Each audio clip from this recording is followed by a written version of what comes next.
Kalau kita ngelihatnya dari awam ya, misalnya kan Pak Prabowo juga di 5 tahun terakhir ada juga dalam pemerintahan. Ya tapi kan dia bukan decision maker, Bos. Betul, tapi sedikit banyak kan paling tidak tahu. Beliau tahu. Nah, artinya sebetulnya kalau tadi dikatakan Prof itu ada kebijakan-kebijakan ya dari Pak Prabowo ini ternyata yang justru malah makin memperburuk gitu, bukan? Ini kan berarti ada mungkin timnya atau pembisaan itu apa yang perhitungannya mungkin meleset atau kurang. Gini, bukan begitu. Nah, ini juga related dengan pernyataan Pak Prabowo yang kalau benar saya tidak salah menginterpretasikan, beliau pernah bilang begini, oh kok ada orang yang nggak berkeringat pengen jadi menteri. Nah, dari situ kan saya menangkapnya begini, apakah kalau saya jadi menteri saya pernah berkeringat untuk membantu Pak Prabowo menjadi presiden tanpa memperhitungkan profesionalitas saya?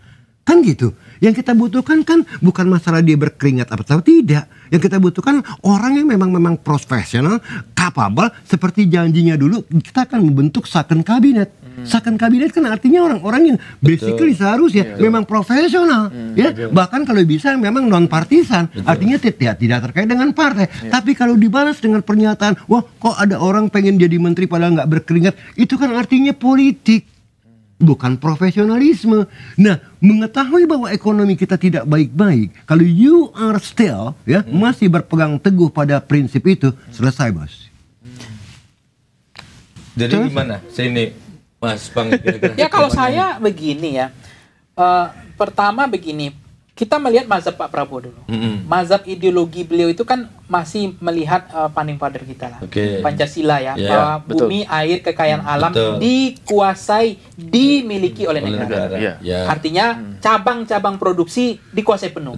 Nah itu yang kan pidato beliau tadi kan, pidatonya luar biasa, kita apresiasi. Dia akan ambil itu tambang ada 300 triliun akan diambil itu, yang ilegal ada 1063, ya ada sekitar total 300 triliun kerugian negara akan diambil alih sebelum penghematan terhadap perjalanan dinas, ya kan, kemudian apa namanya pembelian alat-alat buku tulis yang nggak efisien, penghematan 300 triliun juga.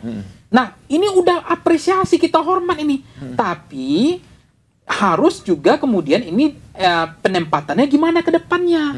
Jangan salah penempatan juga gitu.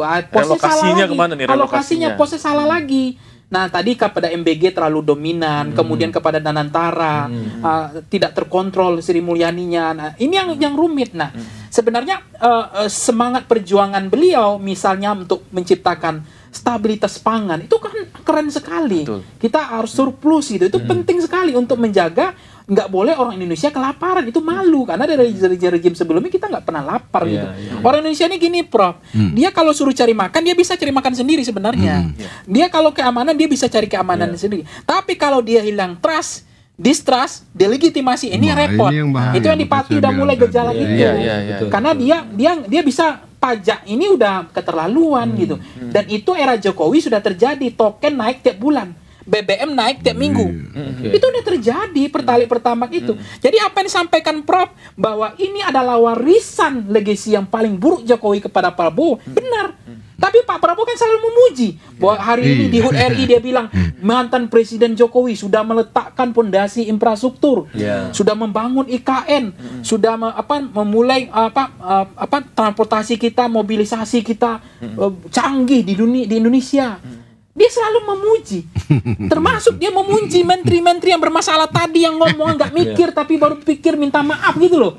Yang dibilang ukuran perut lah, yang masalah klaim pulau lah, yang masalah apa namanya tadi gaji dosen yang diprotes, ya kan? Tapi gaji pejabat komisaris nggak ada komentar. Harus Sri Mulyani itu ngomong gini, gaji komisaris itu Pak Prabowo itu udah pas, itu hebat Pak Prabowo itu. Tantim itu dihentikan, Prof. Itu bancakan untuk kepentingan elektoral biasanya, untuk kepentingan kekuasaan-kekuasaan bawah tanah. Itu kan gaji komersial grade A itu gajinya kan hampir 300 sampai 100 M. Sampai 3 M itu. Grade B baru di atas 300 ke bawah kan. Itu tantimnya. Hari ini kan dihentikan itu, Prof. Itu komisaris direksi nggak pantas dapat gaji segitu. Kalau bicara Buya Hamka atau Sultan Syahrir, kan pemimpin itu adalah jalan pengabdian, penderitaan. Suruh mereka menderita dengan gaji segitu, mau nggak ngurus BUMN? Nggak bakal mau. Makanya udah mulai itu ada gelagat mundur, menteri kemarin komisaris mundur kan? Nah ini orang bisa saja dua, bisa saja memang dia tidak bisa mengatasi masalah itu lagi, angkat bendera putih, karena birokrasi yang berbelit-belit yang dibilang itu, kemudian nggak bisa lagi membantu presiden, dia mundur. Bisa saja memang nggak nothing tulus, karena nanti udah putus. Nah, yang bagi kayak Prof ini jadi komisaris pantas ini, karena udah gaji pernah 1 juta gitu loh. Iya, ini udah pantas udah komisaris. Gaji 1 juta, 2 juta, ikhlas memperjuangkan negara bangsa kan, karena jalan pengabdian, jalan penderitaan. Ini yang jadi komisaris orang partai, orang ya kan itu udah rahasia umum lah, Abang udah paham itu di Jokowi juga terjadi itu tempatnya gorong-gorongnya relawan, tim sukses, udah di situ semua. Ini udah kita paham lah. Prof Ferry udah ikut lari-lari sambil berkeringat belum? Itu penting itu. Kan? Karena kan belum bareng berkeringat. Maksud saya sebaiknya keluarkan statement-statement yang mengarah kepada meritokrasi, ya. Artinya memang orang-orang yang tepat untuk memegang jabatan-jabatan tertentu sebagai decision atau policy makers kan gitu ya. Nah, kesan saya dapatkan kan saya nggak salah, saya rasa kalau kesan yang saya dapatkan akibat statement dari Pak Prabowo tadi ya tidak beda dengan yang lalu kalau gitu ya. Kalau berkeringat ya siapa aja mau jadi menteri silakan gitu kan, mau komisaris silakan, dan itu terbukti. Kita lihat aja ya kemarin ya, sebelum masalah di luar masalah Tentiam ya, kita lihat betapa banyaknya ya para pendukung mereka, relawan-relawan mereka yang masuk langsung ke BUMN tanpa saya melihat profesionalismenya gitu loh ya. Nah, ini yang buat saya waduh bahaya sekali. Oleh karena itu pada waktu dan antara diluncurkan, saya bilang ini salah. Ya kan, yang harus dilakukan oleh pemerintah sekarang adalah bagaimana melakukan divestasi daripada BUMN yang dijadikan bajakan dan setiap tahun bleeding. Yang terus-terusan harus disuntik dengan yang namanya penyertaan modal negara, ya kan? Karena apa? Jangan lupa loh ya, BUMN di Indonesia ini beda dengan di negara-negara lain, misalnya Cina, ya kan? Di sini BUMN jadi alat politik, bos. Nah, itulah makanya saya bilang saya lebih prefer dirampingkanlah jumlah BUMN yang ada gitu kan, bukan mendirikan satu super holding yang katanya investasi dengan total aset 15.000 triliun. Itu siapapun ketawa, bos, itu book value ya, market value-nya berapa? Mungkin 10%, enterprise value-nya berapa? Mungkin cuma 5%, ya kan? Mengklaim bahwa dan antar ini punya 15.000, apalagi dibilang kemarin 16.000 triliun, ini sudah terlalu mengada-ngada. Buktinya fundraisingnya kan nggak berhasil, ya kan? Berhasil apa nggak fundraisingnya? Saya pengen lihat, ya kan? Kalau memang dia punya aset sehat, gampang dikapitalisasi, gitu kan? Malah saya lihat lagi bisnis modelnya ngaco, bos. Mau bikin satu kampus, ya kan? Menggandeng 9 kampus dunia untuk AI segala macam, kamu.